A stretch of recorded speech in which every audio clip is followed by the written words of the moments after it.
All right, ready to ditch those perfectionist tendencies? Today, we're doing a deep dive into Brené Brown's The Gifts of Imperfection. We've got excerpts from the book. Nice. Plus, we've got this super insightful YouTube summary from Book Ginger. Really helps to unpack it all, you know? It's amazing how much this book just resonates with people, you know? Yeah. That whole feeling of not being good enough. I mean, we can all relate to that. Oh, At totally. least on some level, right? Absolutely. But instead of another list of how to achieve perfection, Right. Brown kind of flips the script. Oh, she totally does. Completely. Yeah, and Book Ginger, she was so enthusiastic Yeah. about how this book, like, changed her outlook. She really emphasized that aha moment, you know? Yeah. Realizing how much energy we waste Yeah. trying to present this perfect version of ourselves to the world. It's exhausting, isn't it? Oh, it's so exhausting. And it's interesting, you know, Brown's own journey kind of reflects this. In the book, she talks about feeling like she had to constantly perform, Right. prove herself, Yeah. especially in like the academic world. Oh, absolutely. But when she started to let go, Yeah. embrace her authentic self, vulnerabilities, and Yeah. that's when she formed deeper, more genuine connections. You know what? I've noticed that in my own life. Oh, yeah. When I stopped trying to be, this perfect, always put together person, I was surprised by how much more comfortable people felt opening up to me. That makes perfect sense. Yeah. There's a lot of psychology behind why authenticity builds those relationships. Right. When we show up authentically, Yeah. we're signaling to others that we're trustworthy, Oh, interesting. relatable. Makes sense. It creates space for genuine connection. Right? You're not hiding behind some facade. It's like we're finally giving ourselves permission to be human. Exactly. So we've tossed out this impossible standard of perfection. Yeah. We're embracing authenticity. Love it. What's the next step in this journey toward, embracing our perfectly imperfect selves? Well, Brown digs into self-compassion, Yeah. which is so crucial in this whole process. Makes sense. Learning to treat ourselves with kindness, Yeah. especially when we're breaking free from those perfectionistic tendencies. And she uses such a relatable example in the book, Oh, yeah. trying to throw the perfect birthday party for her daughter. Oh, I've been there. Any parent out there can understand that pressure. Absolutely. Totally. But what's insightful is how Brown realized all those little imperfections. Yeah. The things that didn't go according to plan Right. didn't really matter to her daughter. Yeah. It was the connection, Right. the joy of celebrating together. Oh, that's sweet. It's a powerful reminder for all of us. Yeah. We get caught up in details, striving for perfection, Right. that we miss out on what matters. It's so easy to get hung up on those little things, Yeah. and beat ourselves up over them. I've been guilty of that, We all have. for sure. But that's where self-compassion comes in. Okay. It's about Yeah. treating ourselves with the same kindness and understanding Yeah. that we'd offer a friend. Right. It's not about making excuses for mistakes, Right. but recognizing that we're human. Of course. We're going to mess up sometimes, Totally. and that's okay. Yeah, that's okay. We need to be our own best friend, I like this. especially when we stumble. Yeah. Instead of that harsh inner critic, Right. you need to cultivate that inner voice of support, encouragement. Be on our own team. Exactly. So we've got authenticity, self-compassion, key elements in embracing our imperfection. Yeah. Brown also talks a lot about resilience. Right. One of the most powerful ways to build that is through connection with others. Absolutely. And she uses a pretty intense example to illustrate this. Okay. Her family's experience in the aftermath of Hurricane Ike. Wow. It's amazing how they leaned on each other and their community to rebuild. It's a powerful illustration of how vital connection is, Yeah. particularly in those challenging times, Totally. When we face those situations, we might isolate ourselves, Right. try to tough it out alone. Yeah. But Brown highlights that reaching out to others, allowing ourselves to be supported, Yeah. can be a source of incredible strength. That resonates with me. Oh, yeah. I remember going through a tough time a few years ago. Mm-hmm. I was so hesitant to reach out. Yeah. I felt like I should handle it on my own. Right. Finally, I confided in a close friend. Yeah. It made such a difference. Yeah. Just to have someone listen and offer support. It's like that saying, Yeah. if you want to go fast, go alone. Oh, yeah. If you want to go far, go together. Love it. Our connections with others aren't just about fun. They're fundamental. They Mm. give us belonging, Yeah, purpose, support. right. Makes All sense. so important for those ups and downs. Absolutely. So how do we cultivate those meaningful connections, Yeah. especially in a world that can feel so isolating? Right. What does Brown suggest? Well, it starts with being open, Okay. vulnerable, Right. allowing ourselves to be seen, known by others. Mm. It also means being present, Yeah. engaged, Right. truly listening, Makes sense. offering support, Yeah. and sometimes Yeah. being brave enough to ask for help. Oh, that could be tough. It can. Yeah. But Brown argues it's actually a sign of strength. Hmm. Interesting. It takes courage to acknowledge limitations, Right. reach out for support. Yeah. And often in those vulnerable moments, Yeah. that's where the deepest connections are forged. Makes sense. Vulnerability can feel risky, but Yeah. it's essential for building those genuine relationships. Letting go of the need to always appear strong and independent, right? Right. Allowing ourselves to be supported. Yeah. Speaking of things we perceive as weakness, Brown talks about another powerful tool for overcoming that feeling of not enough. And that's gratitude. Oh, interesting. She uses her own experience after giving her famous TED Talk. Wow. Here she was experiencing this incredible success, Right. yet struggling with anxiety, self-doubt. Wow. It was cultivating gratitude that helped her shift. That's such a key point. Yeah. Gratitude isn't just about feeling good. Mm. It's about actively shifting focus Okay. from what we're lacking to what we have. Right. Recognizing, appreciating the abundance in our lives, even when facing challenges. It's something we can practice every day, right? Absolutely. Like taking a moment to appreciate the small things. Yeah. A warm cup of coffee, a beautiful sunset, Right. a kind gesture. Exactly. It's about training our minds. Yeah. Notice and appreciate the good. It's like building a muscle Oh, I like that. of positivity and Yeah. resilience. Well- And what's interesting is practicing gratitude. It's not about ignoring the negative Right. or pretending everything's perfect. Right. It's acknowledging all our experiences, Yeah. good and bad, Yeah. but choosing to focus on what we appreciate. So it's not forcing happiness all the time. Or Right. denying our struggles. Exactly. It's like finding glimmers of light, even in the midst of tough times. Yeah, like we're building an arsenal I like that. of tools to live more wholeheartedly. So we've got authenticity, self-compassion, Yeah. power of connection, and gratitude. What other tools does Brené Brown suggest? Well, this one resonated with me. Okay. Intuition. Oh, yeah. That gut feeling tells us what's right, Right. even if we can't explain it logically. Oh, I've been guilty of that. Oh, yeah. Brené Brown tells this story about a project she was working on. She had this nagging feeling something wasn't right, Oh, no. but she ignored it, went against her gut. Uh-oh. Project ended up failing.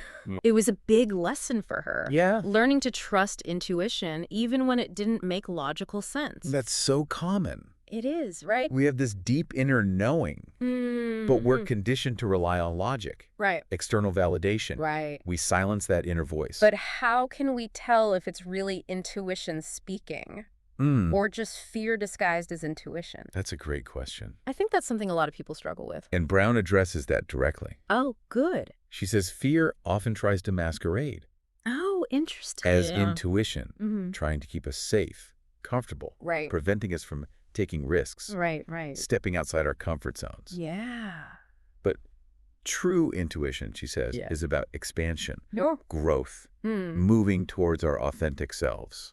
So it might feel a little scary, It might. but also exhilarating and Yes. liberating. Exactly. Like excitement mixed with nervousness. You know, you're on the verge of something new, potentially amazing. Right. So sometimes it takes a leap of faith, It does. trusting that inner knowing, Yeah. even when we don't have all the answers. Right. Or a clear roadmap. And those leaves often lead to incredible places, Yeah. places we couldn't have anticipated. Okay, so we're learning to trust our gut, Mm. embrace those moments of uncertainty, Yeah. see where they lead. Love that. What other wisdom does Brené Brown share?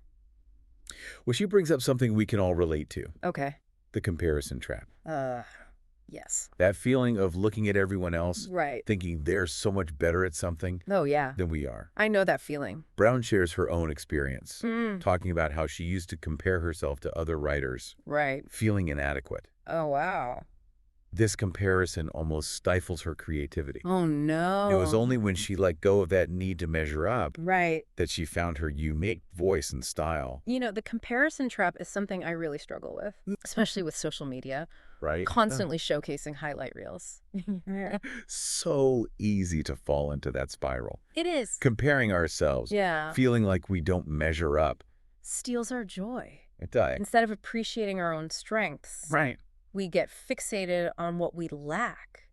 Mm-hmm. This leads to self-doubt, insecurity, Yeah. feeling like we're not enough. So how do we break free? Right, how do we break free? How do we shift back to our own journey? That's the question. It starts with awareness. Okay. Recognizing when we're falling into that pattern, Right. then make a conscious choice to focus on our own path, our own progress, Right. our unique gifts, talents. Celebrate our wins. Yes, No matter how small. exactly. It's like remembering we're all running our own races. Right. Comparing ourselves is like trying to run their race Yeah. while ignoring our own. Perfect analogy. Everyone struggles with comparison. Mm-hmm. It's part of the human experience. Yeah. But we don't have to let it define us. We can choose to step out, Yes. focus on our own path. And sometimes that means giving ourselves permission to rest Yes. and play something so often neglected Right. in our hustle-driven culture. Constantly. Or Hey. even Book Ginger talked about this. Yeah, she did. She used to wear exhaustion like a badge of honor, Oh, wow. thinking productivity was key, Right. but she realized rest and play, Yeah. essential for well-being. They're not indulgences. They're not. They're necessities. They are. And play isn't just for kids, right? It's It's about bringing joy, spontaneity, yeah, creativity into adult life. absolutely. So it could be dancing in your kitchen, trying a new hobby, Mm-hmm. spending time in nature. It doesn't have to be elaborate. Right. It's about finding those little moments of joy Right.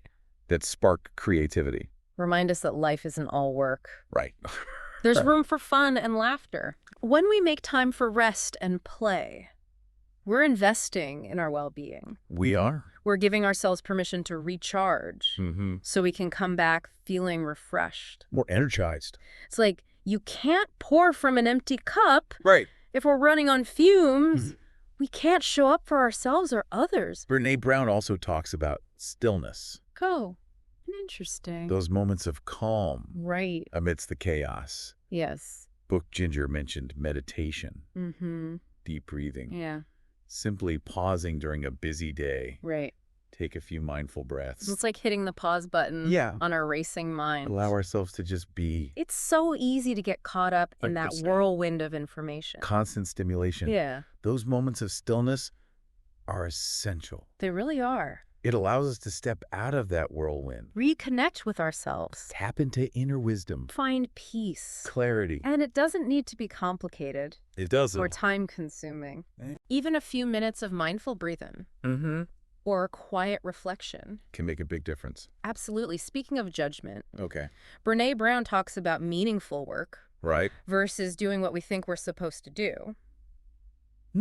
Interesting. She even admits feeling unfulfilled in her academic job, Oh, wow. even though she was successful. Yeah. It wasn't until she explored her own passions, her unique interests, Yeah. that she truly felt fulfilled. That's such an important point. It is, right? We get caught up in societal expectations. Right. What we think we should be doing. Mm-hmm. We lose sight of what lights us up. It's like we're living someone else's dream, Yes. not our own. And Brown encourages us to ask ourselves, Okay. what is my soul craving? Hmm. What work feels meaningful, purposeful to me? It Right. might not always mean a drastic career change. Right. Sometimes it's about aligning our current work Right. with our values, passions. It could be finding creative outlets outside work. It could. Or carving out time for activities that make us feel alive, Yeah. joyful. It's about recognizing we have a choice. We do? We don't have to stay stuck. Right. We can create a life that feels aligned. With our true selves. Exactly. And that leads us to another piece of wisdom Okay. Brené Brown offers. Yeah. The idea that true joy often comes Mm-hmm. when we let go of control.